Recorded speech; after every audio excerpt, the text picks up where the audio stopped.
All right. Hello, everyone, and welcome to the Advanced Metasploit class. What we're going to try to do with this class is we're going to try to cover pretty much the foundations of the things you need to know to be comfortable using Metasploit. So we're going to cover a lot of Ruby. We're going to cover a lot of the using of Metasploit, writing tools for Metasploit, auxiliary modules, host modules, and even some exploits as well. So what I'm going to be doing is it's going to be an interactive class. So for the students that are actually here, we'll be just talking with them directly, and we'll be working with them throughout the class. We're going to start using something called pastebin. So this is the pastebin file,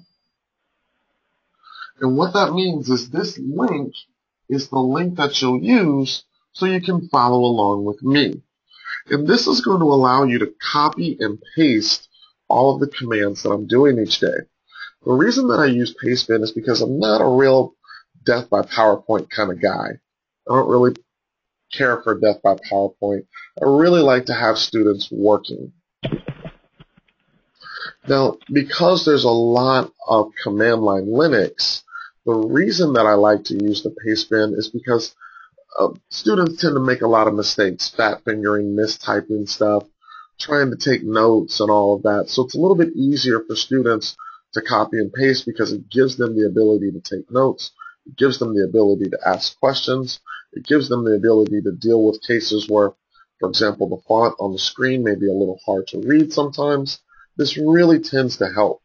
The other thing that's the beauty of the pastebin file is you're going to have the option to download. So you can download that file, and you can open it up in Notepad, and you can make changes. You can save notes. It gives you a lot of flexibility. Now you're going to need to download some virtual machines for the class. Now I'm helping one of the students right now, so you're going to see me walking the student through downloading VMware Player, getting VMware Player going. You're going to see me walk the student through while VMware is getting set up, downloading and installing Ruby. The reason that I like to do Ruby for the first day is Metasploit is based on a scripting language called Ruby. So we're going to do a quick introduction to the language itself, because if you're comfortable with the language, and I don't mean comfortable in the sense of you're a programmer, but comfortable in the sense of you can drive around it. You know what stuff looks like. So you're just familiar with it. That's really going to help you with just being able to understand what's going on when you have to open up Metasploit, look inside it, and start changing things around. So let's get started. The first place that we want to go is VMware.com. We want to go to VMware.com/products/player. We want to download and install a free version of the VMware Player. And I think it's now called Player Pro. Oh, looks like it's been renamed Workstation Pro. So this is what we want to get going with first.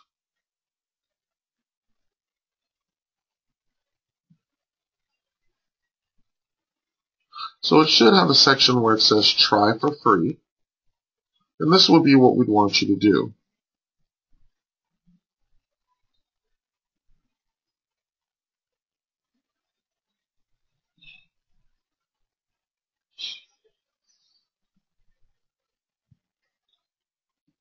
So let's get this downloaded and let's get this installed.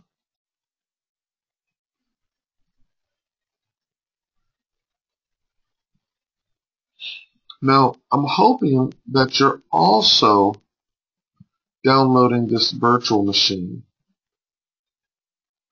Okay. Now, this virtual machine is probably about 5 gigabytes, so it's going to take a while. So what we're going to do is we're going to move on while this virtual machine is downloading. So while this virtual machine is downloading, we'll just let it download. Same with the other virtual machine. Let's just let them download. In the short term, you're going to need this one on line 7 and this one on line 19. but at a minimum for day one, you're going to need this one. Now, I'm going to try and run the class so that we can work for a little while without the virtual machine.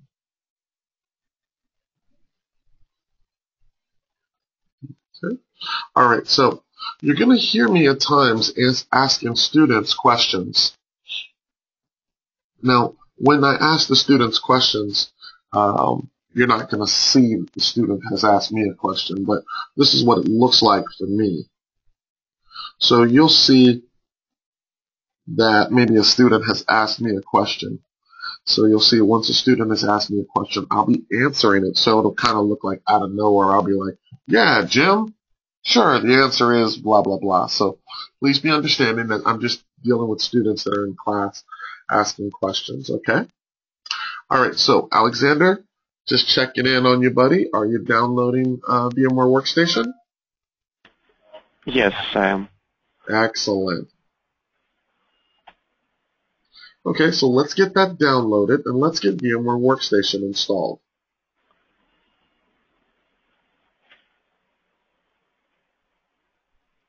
Okay.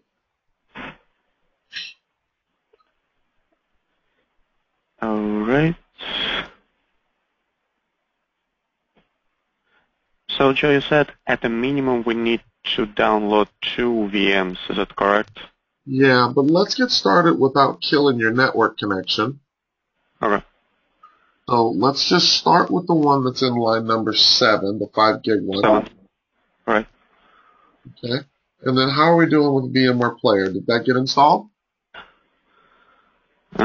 My internet is kind of being slow today. I guess it's like Okay. 42 out of 69 max, but almost, yep. Joe, this is Roland. Can you hear me? Oh, yeah. Hey, there you go, Roland. How you doing, buddy? How you doing there, buddy? How are you? I'm glad to excited about this class. Great. Question for you. On my previous class that I had with you, I downloaded those VMwares, Windows 7 and Ubuntu. I do have a copy of those. Can I use that, or I have to use a fresh copy of I downloaded in the? No, my friend. You can use the same ones. No problem. Oh, excellent. Okay, so that would save me some work because I'm trying to download those things. It's taking a while. Yeah, no, my friend. You'll be okay. Excellent. Okay, I'll launch those, and I think I'm ready for your directions. I appreciate it. Okay, so we're going to be kind of moving a little slow because we got to get Alexander caught up. But of course, I'm thinking in the next half hour or so we get him going, and we'll be cooking with Crisco. Excellent. Yeah. Excited. We're going to do good, guys. And then, the class will be pretty free-flowing. So we'll just do kind of, I got some base things that I like to cover. But, okay. We can go as fast or as slow as you like. And we can kind of cover whatever you like. If we're on a certain subject and you want to go a little faster or go a little deeper into that subject, feel free. So, you've taken a class with me before. You kind of know the way I like to work. And I think it'll be beneficial to you having taken a class because you can be like, hey, Joe, we covered that last time. If the other students are okay, I'd like to spend more time on subject X, Excellent. Yeah, no, and you are very thorough too, and so I liked it. I liked it very much. Yeah, so looking forward to it. Appreciate it, buddy. Where you at now? New York. Oh, my God, I'm jealous. Oh, yeah, we have nice weather finally. Yeah, it's a little sunny today, man. It's finally warming up. I can't wait, a few more weeks for spring, so looking forward to it. Yeah, hey, Alexander, where are you? I'm here. In the West Coast? You in the U.S.? You out of country? Where you at, buddy? New York. You're in New York, too? Oh, another New Yorker. That's excellent. And I was really worried about a bunch of West Coast people being in the class. Yeah, we got some people from the West Coast who've signed up. And what I think is happening is it's like 6 o'clock in the morning for those guys. They're probably waking up. Yeah. So we wanted to actually start class at 9, 9 o'clock Eastern time. but I had made the mistake and already sent out the invite for 8:30. So I was like, man, Maher, the operations manager, she was like, Joe, why don't you start class at 9 and give the students kind of time to trickle in and make sure it's recorded. So I'm doing that. Oh, that's very nice. All right. Okay, Alexander, you have VMware installed, yeah? Yeah, that's almost installed. Yep. Okay. All right. So if you have VMware installed, what I'm going to try to have you do is let's go put in Ruby. So we're going to actually have you do the labs in Windows until VMware is all finished being set up. Okay.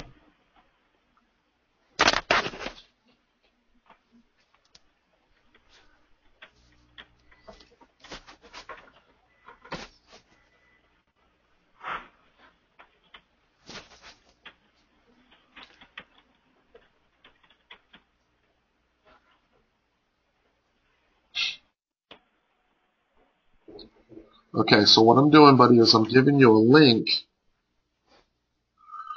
for Ruby, and why don't you grab that 64-bit version of Ruby.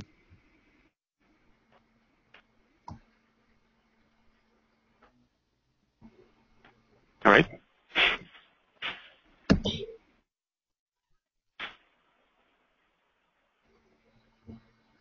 Looks like it was a pretty straight shot here. This is the one that I grabbed. I grabbed the 64-bit version.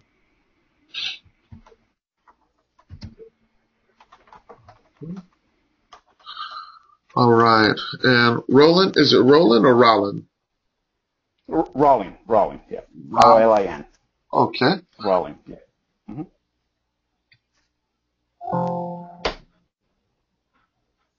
Okay. And Rollin, what we can do is if we're in Linux, you literally can just from a command prompt type Ruby. Okay. And right now on Ubuntu is putting up, the Linux is putting up, Windows is up, Windows 7 is up, Windows machine, waiting for Linux, Ubuntu. Okay, great. I'm sorry I made a mistake. You shouldn't have typed Ruby. You should type IRB. IRB. No, I haven't typed anything yet, so that's good. Okay. Yeah, I had a stupid attack. I'm so used to Python. Like in Python, you just type Python. Yeah, you would just do like this and then drops to a prompt. I see. All right, so I'm doing the same thing. And then I'll go through this Ruby installer so I can be doing the same thing that Alexander's doing. Okay.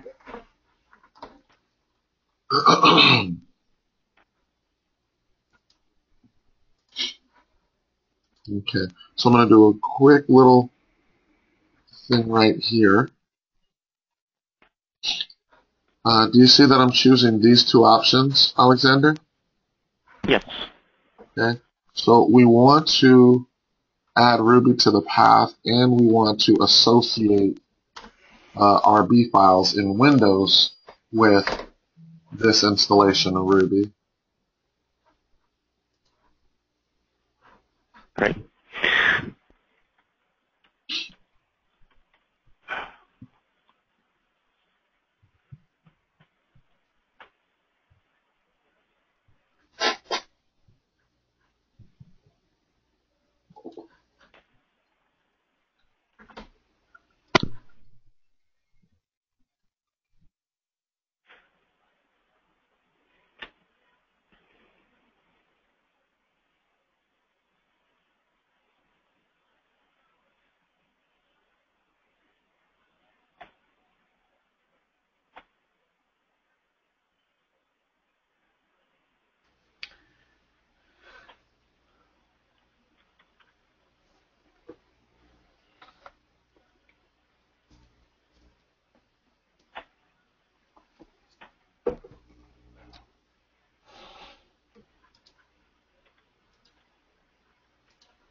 Okay, just checking in on you guys.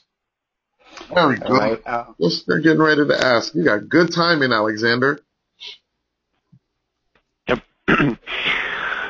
Okay, so let's just try a couple of things and then we'll take a quick break.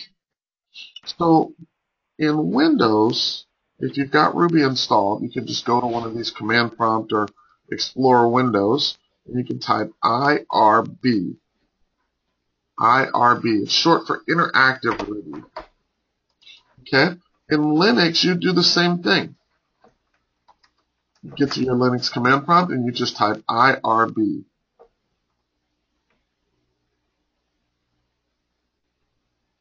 You're going to see that they're going to look pretty much the same.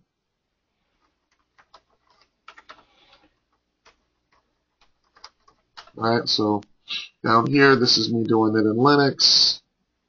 Right here, this is me doing it in Windows. On Windows, so we have to be in the root of C or just for the command prompt? No, I just went to one of my Explorer windows. Like you can open a folder. Oh, I see. Okay, just type it in. Type IRB. Yep, and that'll open it up. Okay, so once you're at this prompt, I'm going to do everything in Linux, but I want to make sure that you can get to this type of prompt first. All right, I did a search within Windows 7, Windows machine, IRB, and it did not come up. So okay, when we did that, did you do the associate those files? Remember those two checkboxes? Oh, can we go over it? Probably, you know what? I think I missed that part. Yeah, those are the two checkboxes. The fastest thing to do would just be rerun the install file and check those two checkboxes because one puts it in your path and the other associates the files correctly. Okay.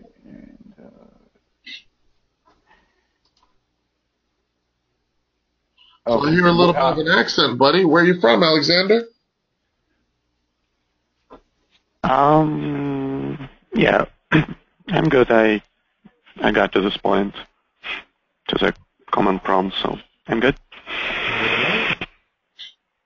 And Rylan, where are you from, buddy? Are you a New Yorican? No, I'm from Bolivia, actually, South America. No way. Yeah, all the way from there. Jeez.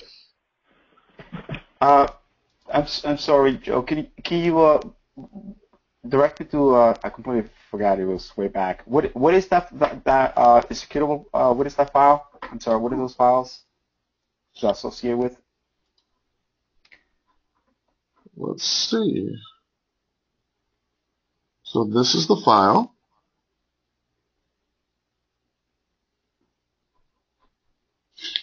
And then it should already be in your downloads folder, right?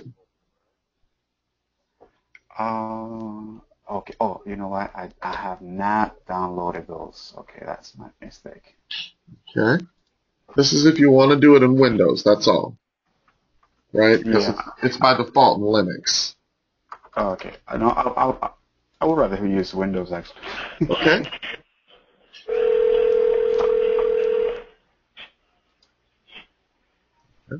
So I'm giving you that link.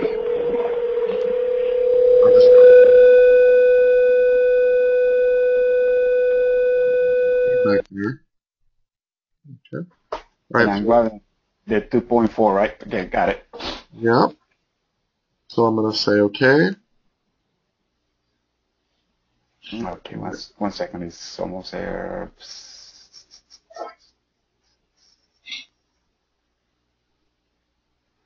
Run. Yep.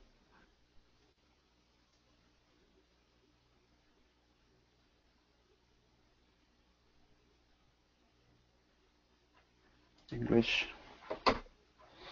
Accept. Okay. Okay. When I click accept, okay, the install TCL. Okay. Right. You see this link? Right. So that after the accept screen, these are those two really important checkboxes. Okay, the add Ruby and associate. Right, because this puts it in your path. Remember, like, you'll type Ruby and you're like, hey, I can't find the file. Like, once it's in your path, it'll work from anywhere. Exactly. Okay. And the install TD, we don't check that, right? Yeah, no, we don't need TD and TK. Okay. Right, now those are for GUI development, like if you want to make an interface. We're only doing command line stuff. Yep. So I'm going to check those two boxes, right? And then it's installed right now. Yep. That's it. So then when I go to my command prompt, I should be able to, okay, got it. Yep.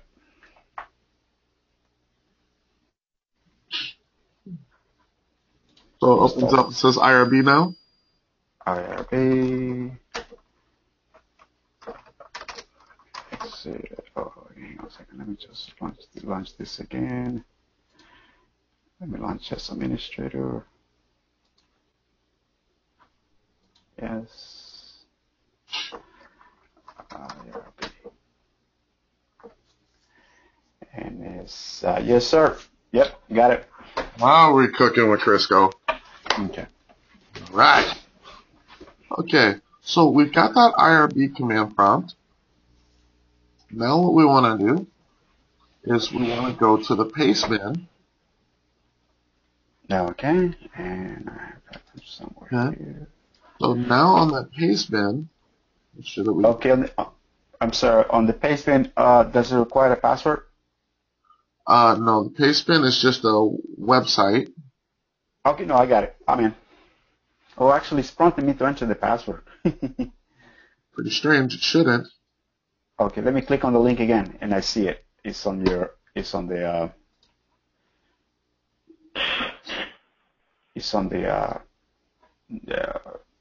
chat. Look, I just pasted the link one more time.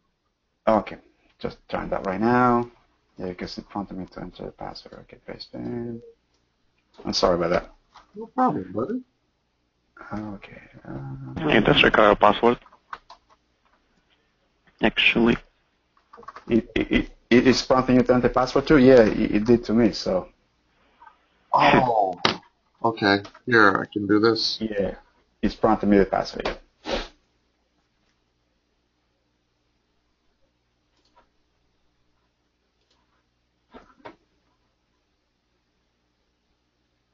I'm sorry. While I was editing it, I had it marked as private.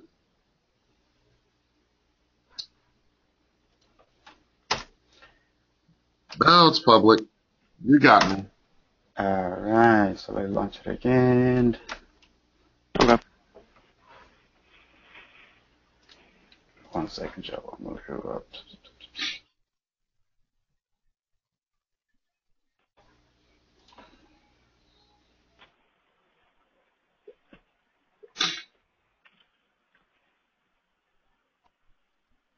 Alright, I think now we're cooking.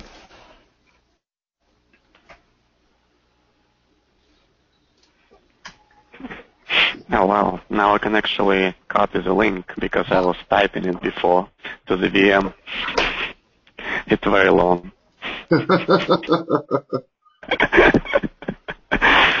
Yeah.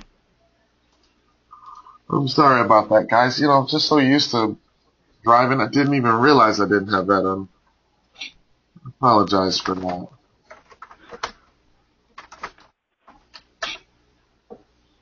Yay! Now we're cooking, Joe. All right, let's do it. Okay, so one of the things I want you guys to just get, you know, a little bit more familiar with. 1 second here. 1 second. Hello.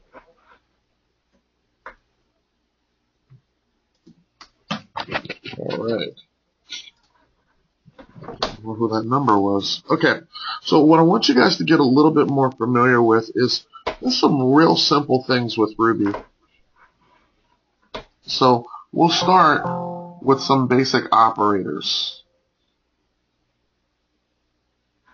So inside of that IRB, I want you guys to jump down to line 86. Okay. Okay, is that working for you guys? Yep, it works. 86, got it. Okay. Yep. So we're going to try a couple of these things. Really simple. Let's do like an x equals 25. Let's do like an x plus 30.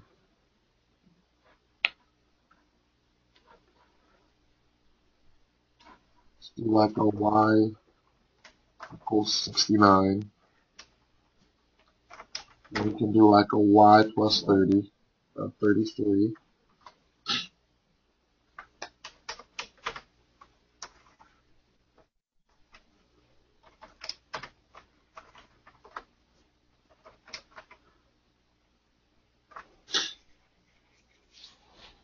Seem to be working okay? Yep. Okay. Now how many of you guys are noticing with each line that you type, what's happening? Yes.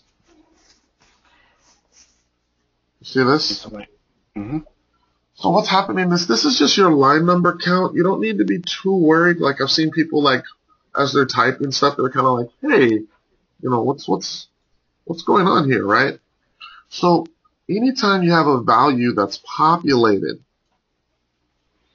right, you're going to see this. Ruby's going to give you this sign right here, which is an equals and greater than sign. Right? So anytime a value is populated with something, you're going to see that.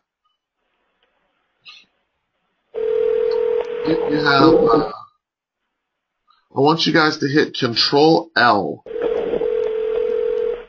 Control L, okay.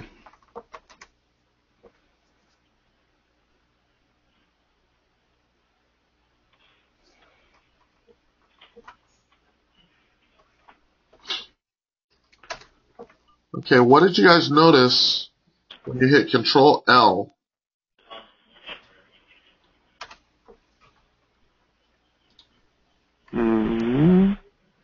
Okay. Now, in Windows, nothing happened. This is one of those little Linux isms. Did you guys notice, for me, in Linux, it cleared my screen? Okay. So normally, sorry guys, I'm more used to doing this in Linux, but normally that's a way to clear your screen. Like if you have a bunch of trash you've been typing for a while, you just want to clear your screen. Now, what I want you guys to do is I want you guys to hit your up arrow. Start hitting your up arrow and down arrow. What are you noticing? Okay. Yes.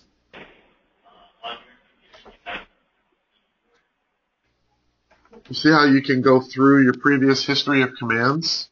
Right, yeah. That's very cool. Yep. So like if I did an X, so let me see, we did an X equals 25. Now I'm going to do an X equals 22. Now if I say X, do you see that the value's changed? Yep. Yep. Okay, so what you just created something called a variable. So you're just saying, hey, I just want to give something a name. That's really all a variable is. Like, think of it like kind of like your phone number, right? Like no one remembers every friend's phone number, but they remember their name, right? So you just have an association that you map from something. So if I just have, variable name, and it's going to equal whatever it equals, right? Well, that variable name right now equals Joe. Okay? Now there's one little thing. Did you guys notice while I was making variables that equaled numbers, I just typed in the number. When I make a variable that equals a block of text, we call a block of text a string. What do you notice here? I want you to try that, right? I want you to do like name and then make it equal your own name.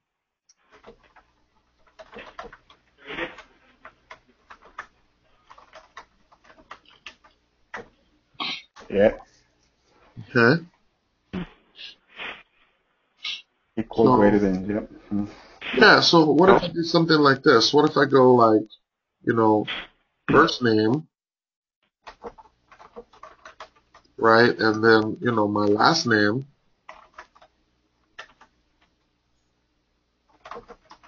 right? Now check this out. I can go first name plus last name, right? And what's he do? You associate those, so. Uh-huh.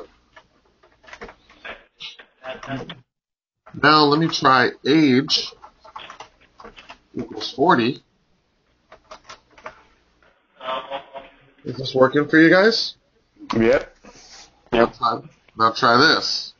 I'll go first name plus age, and now something happened.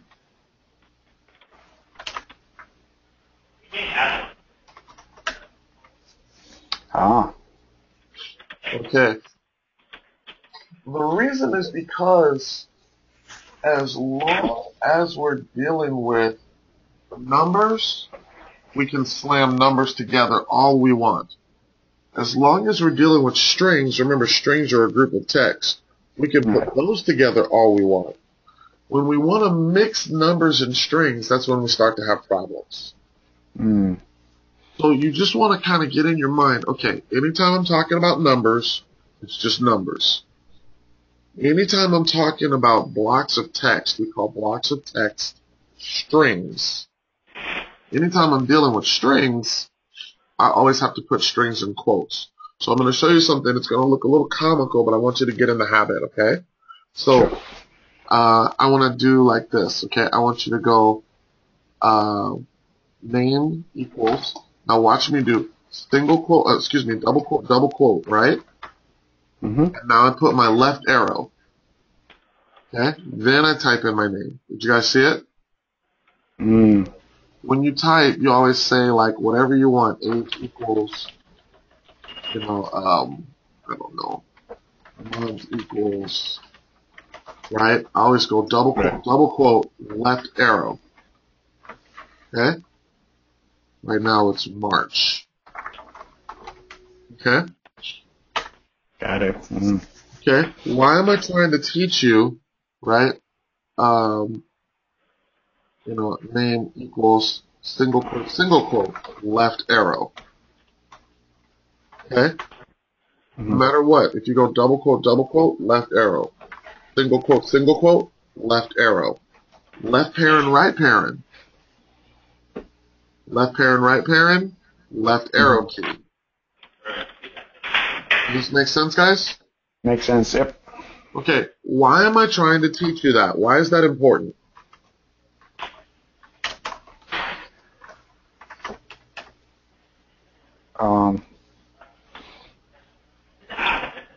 I guess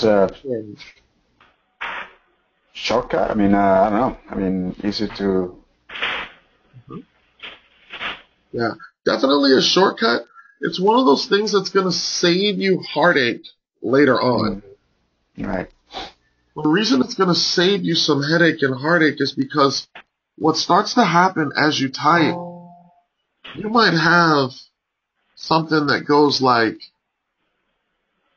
function like this, and then inside of it is double quotes, name, right, plus something else.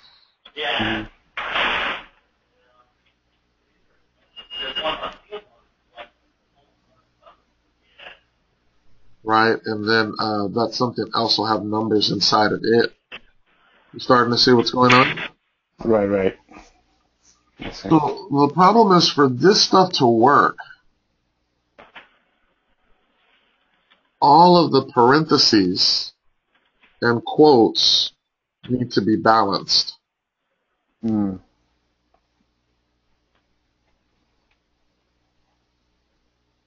See how these are together?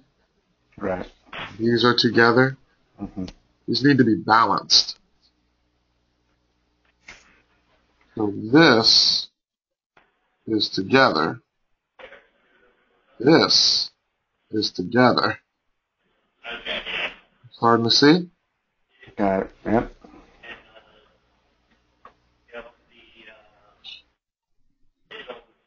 So for me, I had to start learning like not how to program, right? Like I can't teach you how to program in one day, right? But what I can teach you is how not to have stuff look so confusing. You see what I'm saying?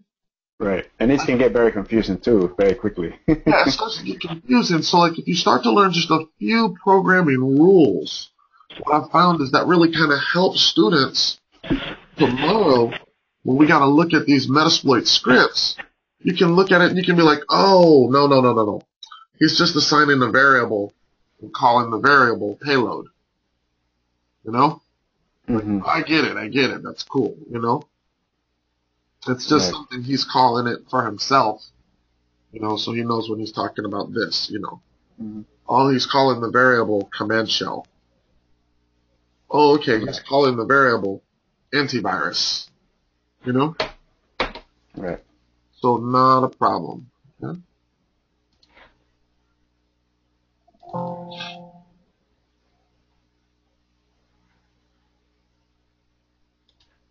Okay.